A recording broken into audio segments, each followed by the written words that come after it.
Half-Assed Christmas, December 24th, 2011. I sit here wondering, is it just me, or as we get older, do we become more Scrooge-like? Well, most likely, it is just me. I am 46 years old with two teenage boys. The days of visiting Santa at the mall are long gone.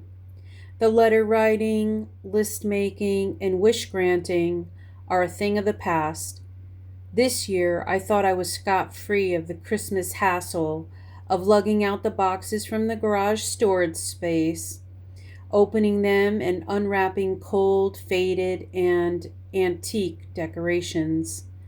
I had it in my mind that I would devote only one room in the house to red and green and mismatched tchotchkes. But alas, 4 days before Christmas, my husband has to spoil my plan and surprise us with a Christmas tree. I adopted my Scrooge persona and vowed to lift not one finger in its adornment. On day 2, he dragged the plump little munchkin of a tree into the house and erected it in the stand.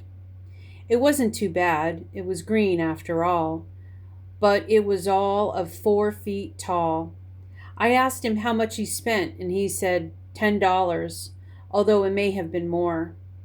After fussing a bit, he decided to decapitate the top branch. I don't know what he was thinking. Every time I walked through the living room, I thought, I have a headless Christmas tree, and then I would giggle to myself. On day 3, he strategically placed 2 strands of multicolored lights and some gold tinsel. I have to say the lights did look nice, but I must admit the final product really accentuated the fact that there was no top to the tree.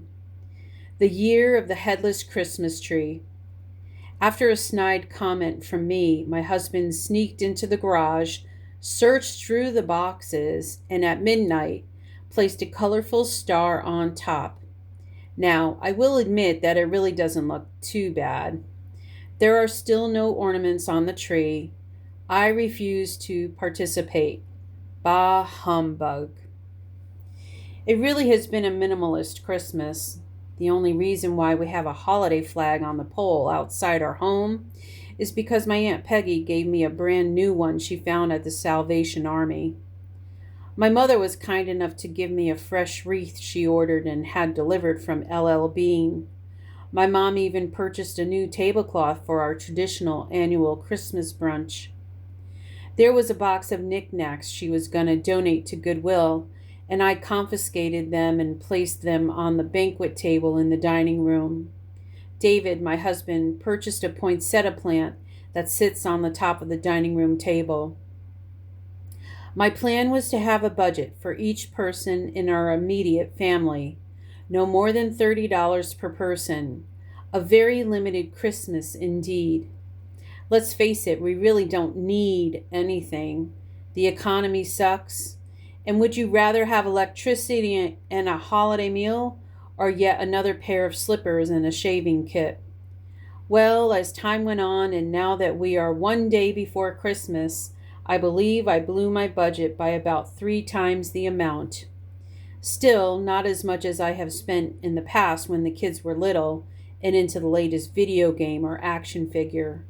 Now, as teenagers, they are happy with a gift card and a new pair of sneakers. I think my phase of Grinch during Christmas will last until I have grandchildren, and I pray that that is quite a few years down the road.